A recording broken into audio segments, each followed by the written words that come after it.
కృష్ణా జలాల విషయంలో అధికార పార్టీ వ్యూహం బెడిసికొట్టింది. సర్కార్కు బూమ్రాంగ్ అయింది. బీఆర్ఎస్ ను ఇరుకున పెట్టాలని చూసిన కాంగ్రెస్ సర్కార్ బొక్కబోర్లా పడింది. బీఆర్ఎస్ నల్గొండ సభ పిలుపుతో కాంగ్రెస్ ఆగమైంది. హడావిడిగా అసెంబ్లీలో తీర్మానం చేసింది.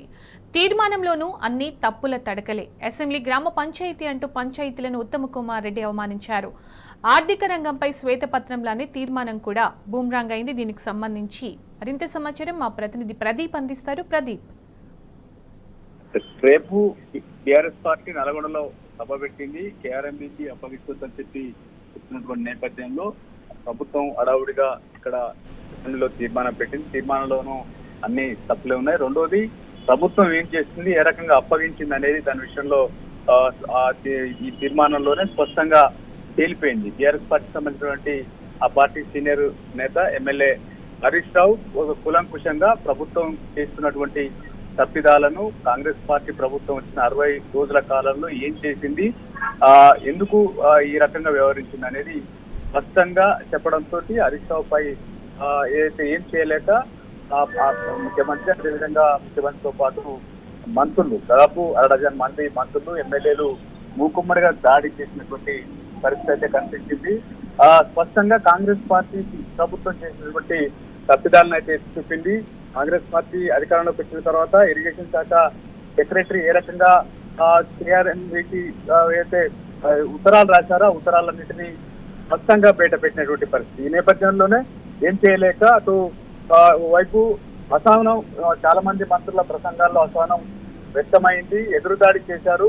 వ్యక్తిగతంగా కూలనాడినటువంటి పరిస్థితి.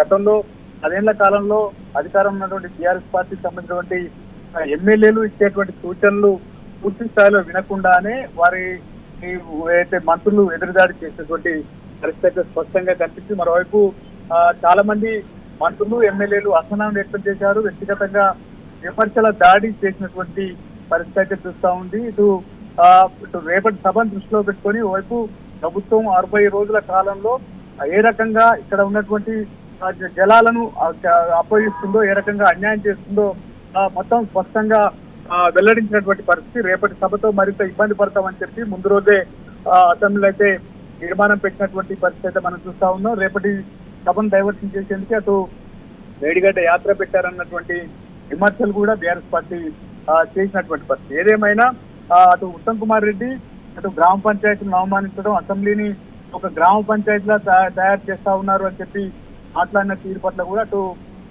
విమర్శలు అయితే వినిపిస్తా ఉన్నాయి. ఆ రకంగా పోల్చడం సరైనది కాదన్నటువంటి భావన కూడా మొత్తానికైతే వ్యక్తమవుతా ఉంది. గతంలో శ్వేతపత్రం విడుదల చేసిన సందర్భంలో ఎన్నికల సమయంలో ఏ రకంగా మాట్లాడారు, ఆ తర్వాత శ్వేతపత్రం విడుదల చేసినాక అసలు నిజాలు ఏ రకంగా ఉన్నాయి అనేది ఆ రకంగా అప్పుడు శ్వేతపత్రాల విషయంలో కూడా అధికార పార్టీకి, ముఖ్యంగా ప్రభుత్వానికి ఒక బూమ్రాంగ్ అయింది. ఇప్పుడు ఈ రోజు కూడా జరిగినటువంటి చర్చ సందర్భంగా 60 రోజుల కాలంలో ప్రభుత్వం ఏం చేసింది అనేది వాళ్ళే చెప్పుకున్నటువంటి పరిస్థితి అయితే చూస్తా ఉన్నాం.